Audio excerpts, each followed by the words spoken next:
안녕하세요. 오늘 도와주셔서 감사드리고요. 다른 사연을 읽어보겠습니다. 안녕하세요. 결혼한 지 1년이 조금 넘은 30대 후반의 직장인 여성입니다. 어렸을 적부터 우리 친정 부모님께서는 외동딸인 저에게 이런 말씀을 참 많이 하셨어요. 공부를 못해도 좋고 꼭 명문대에 진학하지 않아도 되니 양심적으로 삶을 막대하는 못된 사람만 되지 말라고였죠. 순간의 선택으로 비양심적인 사람이 되어 못된 길만 선택한다면 결국 죽음 일실뱀이 온 바닷물을 흐리게 되고 사람들의 손가락질을 받을 수밖에 없다고 하시더군요. 그렇게 된다면 공부를 못해서 명문대에 진학하지 못한 것보다 훨씬 괴롭고 고통스러운 삶을 살아야 될 수 있다고. 내 딸은 최소한 그런 사람이 되지 말라고 강조하셨죠. 허나 때는 부모님의 말씀이 이해가 가지 않았는데 성인이 되고 사회에 나와 살다 보니 세상에는 못된 사람들이 참 많다는 것을 느끼게 되더군요. 그리고 못된 사람들은 결국 자신이 행한 일에 대한 죄값을 치르게 된다는 것을 알게 되었어요. 그래서 저도 부모님의 말씀을 마음속 깊이 새기고 최소한 청년 결백하게 사려고 노력을 많이 했었죠. 그 덕분에 이제 항상 저를 믿고 딸이라는 사람들이 많았고 어딜 가든지 주변에 좋은 사람들이 많이 생겨나게 되더라고요. 그중 한 명이 바로 남편이었어요. 남편과 손은 소개를 통해서 알게 된 사이인데 지인이 막무가내로 약속을 잡는 통에 어쩔 수 없이 자리에 나가게 된 것이죠. 그래서 처음에는 연인으로 발전할 것을 기대하고 만난 사이는 아니었어요. 저도 결혼 생각이 없었던 사람이었고 남편도 평생 결혼을 하지 않겠다고 더 심한 상황이었거든요. 그러나 사정을 알고 있었던 지인이 나이가 찼는데 연애도 안 해보고 죽을 거냐며 답답함에 막무가내를 주선했고 그렇게 저희들은 처음 만나게 된 것이었어요. 그런데 막상 남편을 만나보니 사람이 진국이라는 생각이 들더라고요. 첫 만남을 했던 가게 중 어번분의 나이가 지긋하신 노인이셨는데 행동도 많이 늘었을 뿐만 아니라 서빙을 하다가 남편에게 물을 쏟는 실수를 하셨어요. 당연히 기분이 나쁘고 화를 낼 수 있는 상황이었음에도 남편은 전혀 개의치 않고 괜찮다며 친절하게 대하더군요. 또 저와의 자리가 당황스러울 텐데도 끝까지 대접을 하고 예의를 갖춰 이야기를 했어요. 원래 이런 행동들은 몸에 배어있지 않으면 나오지 않잖아요. 그 사실을 알고 있다가 보니까 너무 편해 좋게 보이더라고요. 그래서 제가 먼저 몇 번 더 만나보는 게 어떻겠냐고 제안을 했었죠. 물론 거절당할까봐 걱정을 했었는데 남편도 아예 마음이 없었던 것은 아닌지 좋다고 하더군요. 그렇게 우리들은 몇 번의 만남을 거친 후 서로에게 긍정적인 마음이 있다는 것을 확인할 수 있었죠. 이후 우리는 본격적으로 2년간의 연애를 했고 결혼을 결심할 수 있었어요. 나중에 결혼 준비를 하면서 남편에게 이야기를 듣게 되었는데 평생 결혼을 하지 않고 혼자서 살려고 했던 이유는 시댁이 가난해서였다고 하더라고요. 하지만 친구 소개로 만난 나는 너무 마음에 들어 결혼한 남편은 시댁의 가난을 뛰어넘고 결혼을 결심하게 됐던 거예요. 그러나 나는 시댁에 가는 것을 크게 신경 쓰지 않았어요. 우리 친정도 비교적 경제적으로 좋은 편은 아니었고 가난은 충분히 노력으로 극복이 가능하다고 믿었기 때문이었죠. 오히려 젊은 나이에 빠르게 시댁에 간 형님보다는 나이가 많은 늦게 남편과 결혼을 하다 보니 시부모님께서 저에게 문제가 있다고 생각하실까 봐 그 부분에 더 걱정했었어요. 그러나 결혼을 해보니 단편의 말대로 시댁은 참 가난했지만 시어머니나 시아버지의 인성이 너무 좋으시다더군요. 늦은 나이에 결혼한 저를 따뜻하게 맞아주시고 되려 가족이 되어주어서 감사하다고 말씀해 주시는 모습이 감동이에요. 무엇보다 시어머니와 시아버지는 연세가 많으신데도 자식들한테 부담이 될 것 같다며 손에 벌리고 쉽지 않다고 누구보다 열심히 사셨어요. 원인은 비가 오나 눈이 오나 매일 같이 폐지를 주우러 다니셔도 꽂고 어지는 담아 쓰로틀 때 일을 하셨어요. 저는 이런 시부모님이 계시는 줄 시댁에 시집에 간 것이 가장 큰 행운이라고 생각했어요. 그리고 가난하지만 열심히 살려고 노력하시는 시부모님을 존경하며 저도 그렇게 살아야겠다고 다짐했어요. 이런 모습들만 보면 우리 시댁은 참 단란하고 무난한 보통의 행복한 가족인데 일사안윤 안쓰러운 형님이들 화두였어요. 형님은 내가 의사이고 본인이 의사라는 프라이드가 장난이 아니었어요. 반면에 우리 아주버님은 형님과 성격이 완전히 반대이고 그냥 따박따박 월급이 잘 나오는 것을 만족하시는 편이라서 어떻게 두 분이 결혼을 했는지 신기할 따름이에요. 물론 아주버님 직업도 회계사로 꽤 전망이 높은 편이고 근무하는 회사도 나쁘지 않아요. 아무래도 아주버님 직업이 전문직이고 괜찮아서 두 분이 결혼까지 할 수 있었던 것 같아요. 하지만 아주버님 직업이 아무리 좋아도 시댁에서는 의사 일을 하는 형님이 가장 돈도 잘 벌고요. 능력이 좋아서 다들 좋아라 하시는 편이에요. 그래서인지 형님은 은근히 동서인저를 대상하로 갑질을 하신다는 느낌을 많이 받았어요. 한 번은 시어머니 생신이셔서 온 가족이 시댁에 모이게 되었는데 시부모님께서 저희도 결혼했으니 형님네처럼 아이를 가져야 하지 않겠냐고 언제 손주를 안겨줄 거냐고 장난스럽게 이야기를 꺼내지더라고요. 그래서 제가 금방 예쁜 손주 안겨드리겠다고 조금만 기다려달라고 말씀드렸죠. 그랬더니 시부모님은 기다리고 있겠다고 하셨고 이후 다른 이야기로 화제가 바뀌게 되면서 저희 부부와 이야기는 금방 지나가게 되었어요. 그렇게 한참을 시댁 식구들과 즐겁게 이런저런 이야기를 하다가 시간이 늦어 하나둘씩 자리에서 일어나게 되었고 저는 뒷정리를 하기 위해 부엌으로 들어가서 설거지를 하고 있었죠. 그런데 형님이 안으로 따라 들어오시더니 기분 나쁜 말을 하시는 거예요. 동서는 정말로 아이, 나의 생각 있나 봐. 근데 그게 무슨 말씀이세요? 형맥 하늘이 점지해 주시면 감사한 마음으로 나아야 줘 청. 말로 괜찮겠어? 우리의 비니는 가방끈이 긴데 핏줄을 물려받았어서 미래가 창창한데 동서는 가방끈도 짧고 경제력도 뒷받침이 안 되는데 애가 태어나서 고생만 하고 싶어. 뇌사나, 아디. 갑자기 그게 무슨? 원래 콩 심은데 콩 나고 팥 심은데 팥 난다고 하잖아. 나 그나마 우리 남편처럼 전문직이라도 하면 다행인데 요즘 그게 뭐. 심과 전문직 또 꽤 경쟁률이 높아서 머리 좋아야 하는데. 그러니까 웬만하면 해. 나의 생각하지 마.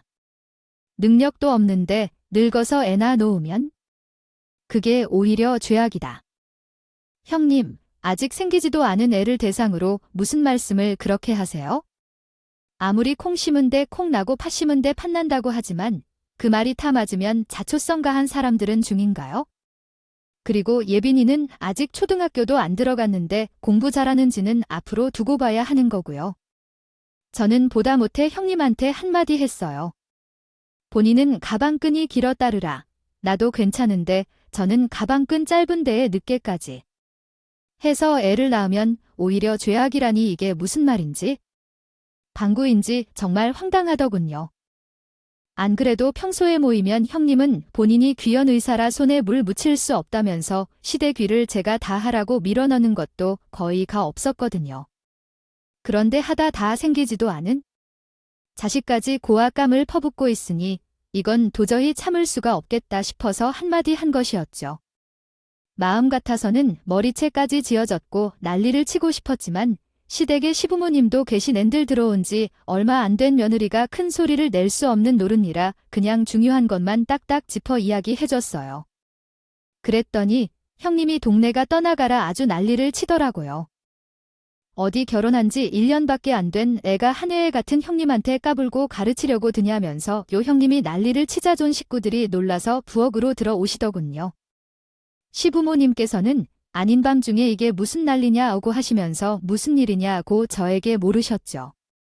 그래서 있는 그대로 토시 하나 빼놓지 않고 말씀을 드렸어요. 그랬더니 시부모님께서는 이번 일은 형님 잘못이라면서 자직 생기지도 않은 아이한테 그런 악담을 하면 못 쓴다고 제 편에 들어주셨죠. 당연히 형님은 억울하다고 난리를 칠 것 같았는데 다른 사람도 아니고 시부모님이 말씀하셔서 그런가 깨게 하고 도망치듯이 나가더라고요. 시부모님의 도움으로 그날 일을 무사히 마무리가 될 수 있었죠. 그렇게 한 3개월 정도의 시간이 흘렀을 쯤에 갑자기 형님이 개원을 하게 되었다는 소식을 듣게 되었어요. 형님은 매번 만날 때마다 더 시댁이 가지고 있는 돈이 없어 도움을 못 받는다며 그 덕분에 남들처럼 개원도 못하고 페이 닥터로만 일을 하고 있다면서 찡찡대 썼거든요. 그런데 페이닥터로는 일을 하기 싫었던 것인지 아니면 근무하고 있던 병원에서 문제가 있었던 것인지는 몰라도 갑자기 몇 달 만에 대출을 받고 가지고 있는 돈까지에 다 털어개원을 하게 되었다고 하더군요. 이야기를 들어보니 최소 3개월 전부터 계획을 가지고 준비를 했었던 것입니다. 같은데 시댁 식구들한테는 개원한다는 말을 일부러 늦게 한 것 같았어요. 그래서 우리 부부를 포함한 시부모님은 형님이 병원에 개원하기 직전에 겨우 이야기를 들을 수 있었죠. 그런데 형님은 뜬금없이 신혼집에 찾아와서 병원을 개원하게 되었다고 저에게 직접 촌하더라고요. 처음에는 자랑을 하려고 일부러 찾아왔나 싶었죠. 그런데 정말 어이없는 말을 꺼내더군요. 동서 나는 탈은 의사들처럼 시끌라고 해서 무조건 내 병원에 와서 진료도록 하고 여러 가지 특히 주는 것 정말 편리라고 생각해. 그래서 하는 말인데 절대 내 병원에 올 생각하지 말고 와서 어떤 특혜 받고 진료받을 생각도 하지 말았으면 좋겠어. 특혜예요. 병원의 식구라는 해서 어떤 특혜가 있는지 저는 모르겠네요. 이 세상에 병원이 형님 하시는 곳만 있는 것도 아니고 저는 제가 잘 다니는 병원 가서 진료 볼 테니까 걱정하지 마세요. 저도 웬만하면 실력 있는 의사 선생님한테 가서 진료보고 싶어요. 아, 그래. 동서가 의사 실력에 최대로 아끼는 하는지 모르겠다만 우리 병원에 어이 생각 없다니깐 차이 됐네. 약속이나 잘 지켜줬으면 좋겠어. 형님은 본인이 개원했다고 자랑하러 찾아온 것이 아니었어요. 알고 보니 자신이 개원한 병원에는 얼씬도 하지 말라면서 단단하게 엄포를 놓으려고 찾아온 것이 어떠군요. 그런데 저는 애초에 집까지 찾아와서 이런 말을 하지 않아도 진짜로 그 병원에 갈 생각이 없었어요. 어차피 형님이 병원을 개원해도 살고 있는 곳과 가까운 곳을 차렸을 테고 저희 집과는 거리가 꽤 있는데 구제가 다른 동네까지 가서 진료를 볼 이유는 없잖아요. 그렇다고 공림이 의학계에서 이름에 떨칠 만큼 유명한 사람도 아니었고요. 형님이 저에게 원하는 답을 다 들었는지 개원 준비로 바쁘다며 바로 일어나서 가더라고요. 이런 말을 굳이 찾아서 한다는 게 어이가 없었지만 그 병원에 찾아갈 생각이 없으니 그냥 그러려니 하고 넘겼죠. 그런데 형님 병원이 개원한 지 약 한 달 정도가 지나가던 시점에 시어머니가 몸이 안 좋다고 하시며 건강검진을 하게 되었던 적이 있었어요. 당시 시어머니는 반쪽나게 병원 구경도 하고 싶다며 형님네 병원으로 예약을 하셨더라고요.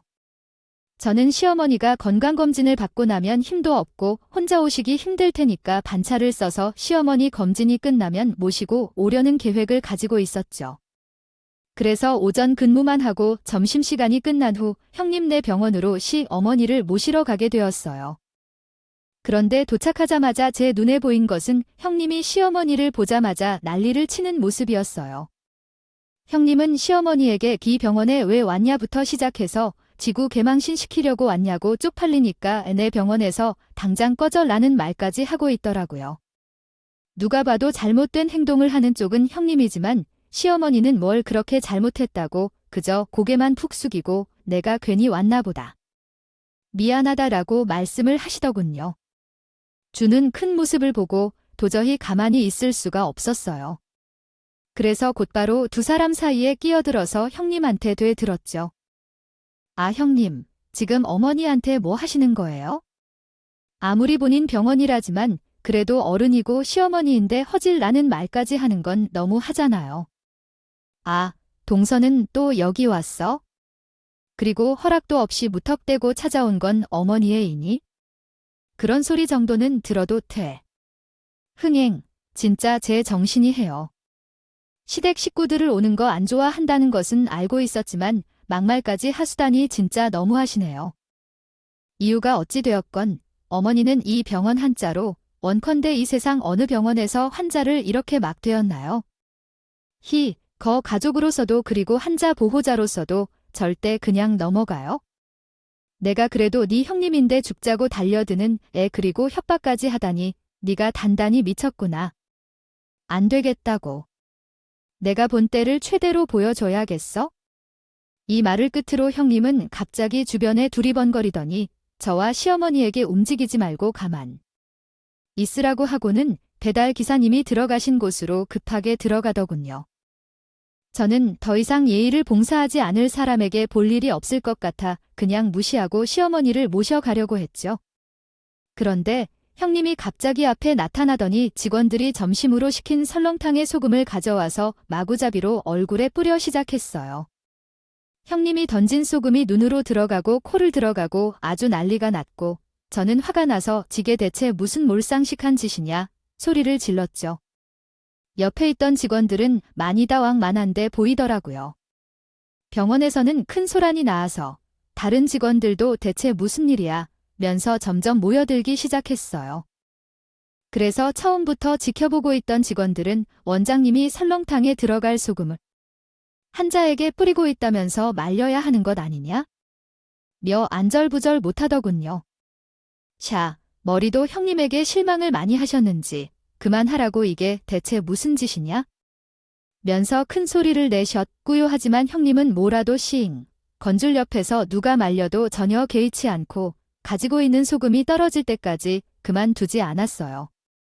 그러자 시어머니가 말로 설득이 안 되겠다고 생각하셨는지 급하게 저를 부축해서 밖으로 나왔고 같은 건물에 있는 화장실에서 제 얼굴을 전부 다시 껴주셨죠.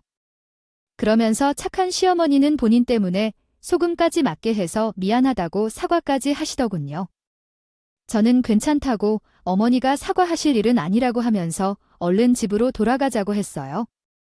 그러나 시어머니는 이대로 집에 가기에는 억울해서 도저히 안 되겠다고 가서 한마디 하고 오겠다며 화를 내요. 어머니. 이제 와서 뭘 어째 시기해요?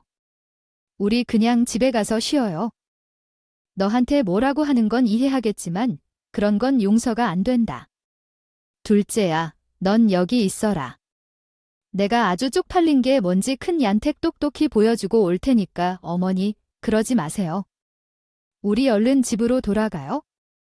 오늘 일은 나중에 형님에 따로 부르셔서 한마디 하시면 되잖아요. 그래서 진짜 걱정이 되어서 그래요?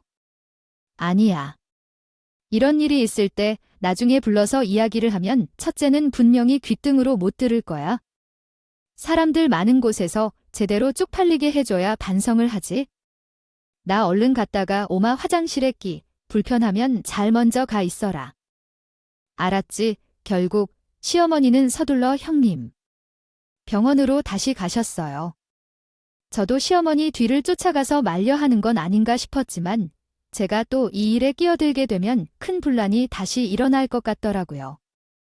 그래서 시어머니 말씀대로 일단은 차에서 기다려보기로 했죠. 그렇게 초조한 마음으로 한참을 시어머니가 지하주차 중으로 내려오시기를 기다렸어요. 그런데 화가 잔뜩 나서 한바탕 하겠다 오고 가신 시어머니가 눈물을 펑펑 흘리면서 차에 타시더군요.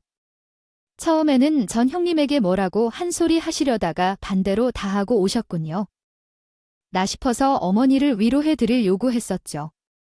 그러나 시어머니가 펑펑 울면서 내려오신 이유는 형님이 뭐라고 해서가 아니었어요. 시어머니는 한참을 의더가진 정하신 후에 저의 손에 잡으면서 그동안 말하지 못한 엄청난 사실을 알려주겠다고 하시더군요. 이 진실은 내 남편과 아주버님도 전혀 모르고 있다면서 지금부터 내가 하는 이야기를 잘 들으라고 하셨죠. 처음에는 저는 주체 무슨 일이 길를 시어머니가 이렇게까지 비자하게 말씀을 하시나 싶어서 약간은 어리둥절했던 것 같아요. 그런데 시어머니의 말씀을 듣고 저는 도저히 입을 다물 수가 없었죠. 알고 보니 시어머니가 잔뜩 화가 난 채로 형님에게 한마디 하려고 진료실로 쳐들어갔는데 애타게 찾던 형님은 안 보이고 그곳에서 어렸을 때 사진을 한 장 보게 되었다고 하더군요. 그런데 시어머니는 그 사진을 보고 오금이 저려 혼났다고 해요. 왜냐하면 지금은 쫄딱 망해서 폐지나 주러 다니며 가난하게 살고 있지만 과거에는 시어머니랑 시아버지가 사업을 크게 해서 엄청난 부자였다고 하더군요. 그때 당시 시어머니는 아동 후원에 굉장히 관심이 많으셨고 생활이 넉넉한 이 고아원에 있는 똑똑하고 야무진 아이를 한 명 후원하게 되었다고 해요. 시부모님은 아이가 공부에 욕심이 많다는 고아원장님의 이야기를 듣고는 후원받는 아이가 원하는 공부를 실컷 할 수 있게 해줄 테니까 꽤 큰 금액을 후원해 왔다고 하시더군요. 덕분에 그 아이는 시부모님이 후원으로 학원도 다니고 필요한 교재도 마음껏 구매해서 쓸 수 있었고요. 고아원에서는 시부모님들이 보내주시는 후원금을 제대로 사용하고 있다는 뜻으로 아이 사진을 매년 찍어서 보내줬었다고 해요. 그 덕분에 시부모님은 후원하고 있는 아이의 얼굴을 사진으로나마 볼 수 있었는데 그때 후원했었던 아이가 형님 진료실에 있는 사진 속의 아이와 똑같다고 하시더라고요. 저는 시어머니의 말씀이 도저히 믿기지가 않아서 후원했던 아이를 직접 본 적은 없었냐고 물어보았죠. 그랬더니 시어머니는 원래 후원하는 아동이랑 만나게 해준 경우는 극히 드물다는 말을 하시면서 그 아이가 어렸을 때 고아원에서 찍은 사진을 보내주었다고 했습니다. 그래서 저는 혹시 후원하셨던 아이 사진을 가지고 계시나요? 고 물었더니 집에 기념으로 모아놓았다고 말씀하셨어요. 저는 시어머니의 말씀을 듣자마자 그럼 시댁에 가서 사진을 한번 확인해 보자고 했죠. 그렇게 시댁에 도착하게 되었고 시어머니는 곧바로 집으로 들어가 사진을 찾기 시작하셨어요. 안방 여기저기를 뒤적거리더니 결국 후원하셨던 아이의 사진을 찾아냈습니다. 사진을 보고 있는 시어머니의 표정을 보니 내가 후원한 아이와 같은 아이라는 생각이 드는 듯 했어요. 시어머니는 사진 속 아이의 얼굴을 확인하고 나서 맞아, 본인이 의사인 형제를 후원한 게 맞다며 감겨오시더라고요. 시어머니는 한참을 이게 무슨 일이냐며 말하면서 어떤 아이를 후원했는지를 되새기실 것 같았어요. 첫째 며느리로 보게 된 건가요? 며 눈물을 흘리셨어요. 그렇게 한참의 시간이 지났고 겨우 진정한 시어머니는 형님에게 제대로 물어봐야겠다며 온 가족의 시댁으로 부르셨어요. 어느덧 저녁이 되었고 식구들이 시댁으로 하나 둘 모여졌어요. 형님도 앞으로 본인에게 어떤 일이 일어날 줄 모르고 나대만 있었던 일 때문에 화가 잔뜩 나 씩씩거리면서 시댁으로 오더군요. 모든 가족들이 모이자 시어머니께서는 사진을 들고 나오셨어요. 그 와중에 형님은 또 눈치 없이 직원들 앞에서 한바탕 난리를 치고 그것도 모자라서 다시 찾아와 본인의 진료실에 함부로 들어가냐며 시어머니에게 소리 지르더군요.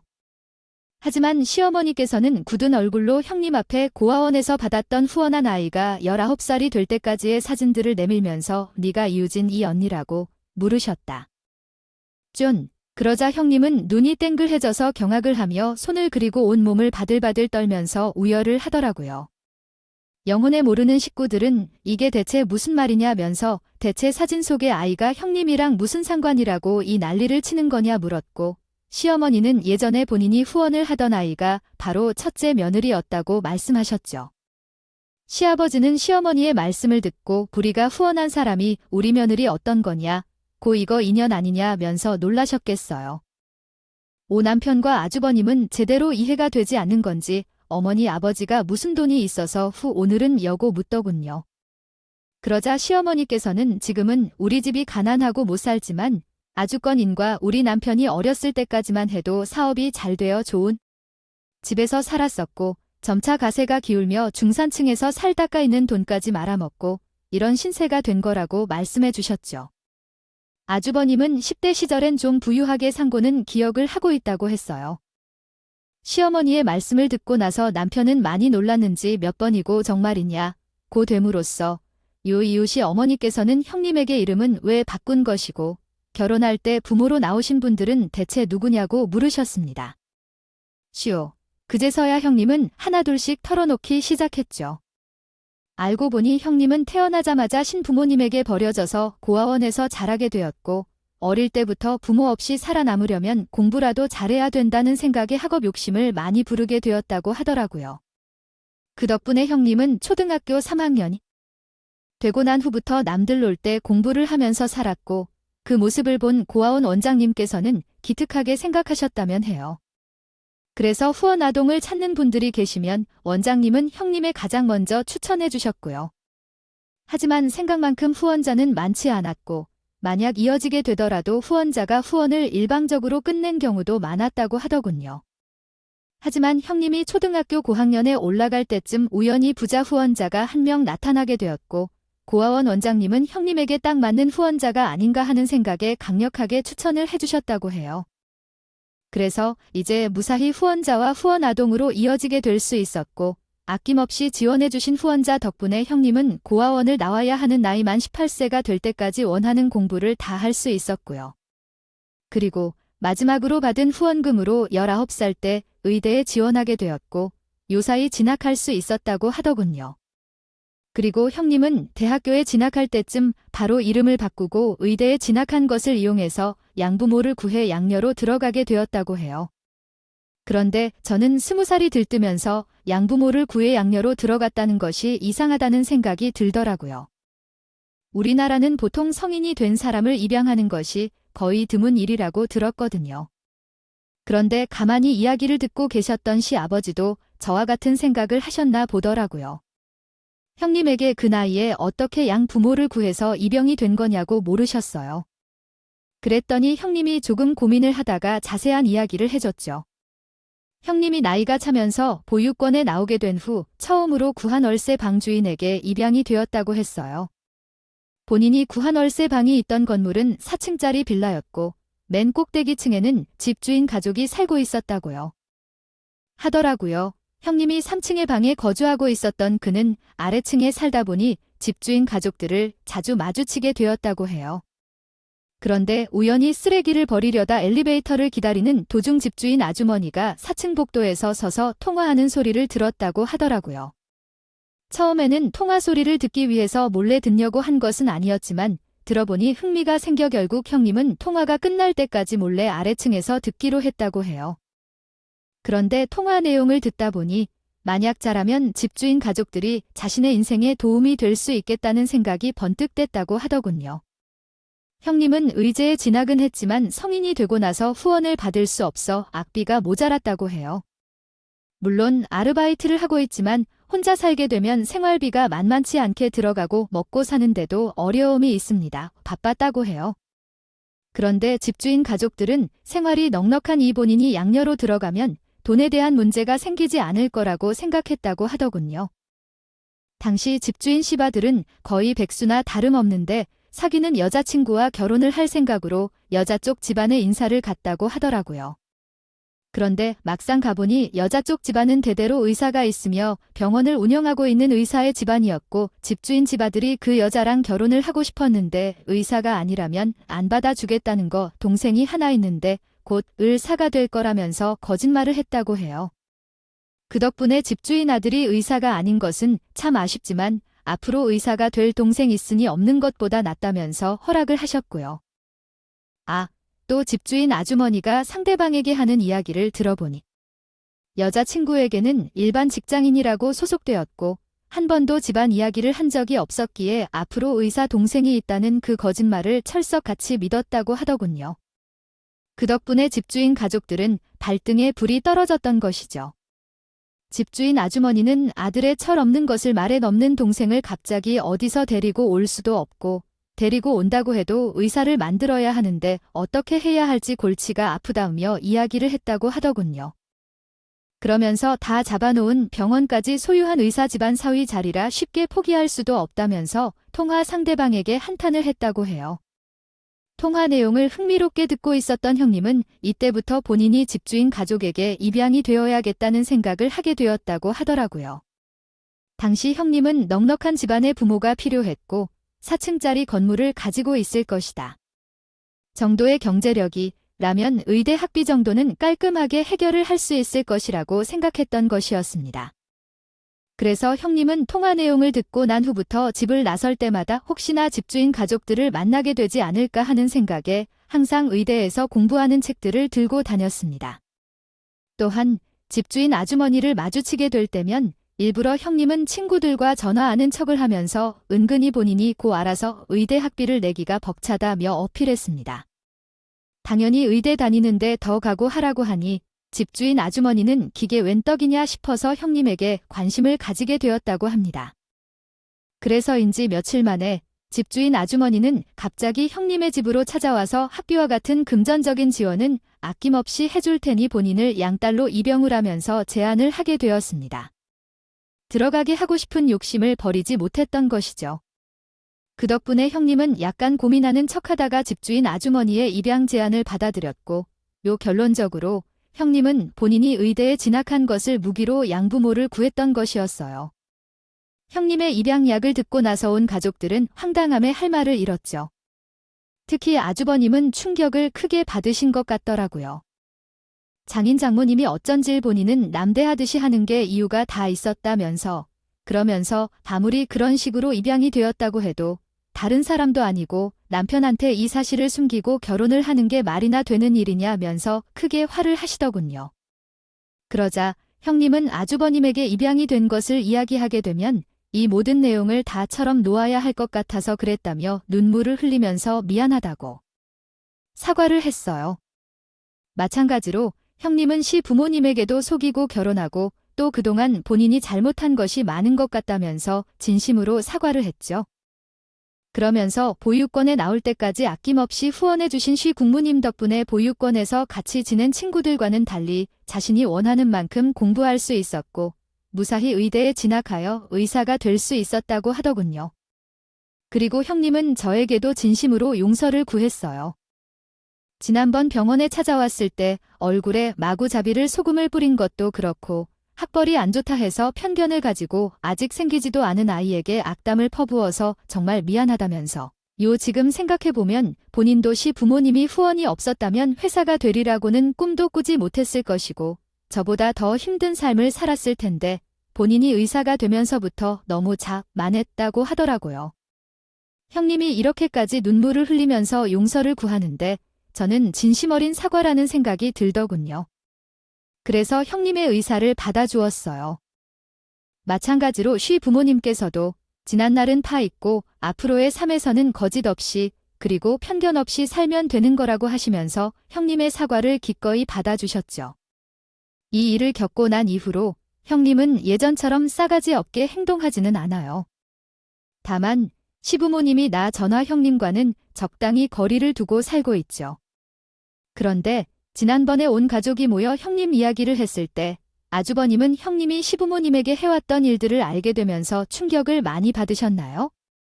그날 이후 형님에게 계속해서 이혼하서는 이야기를 하고 있다고 하더군요.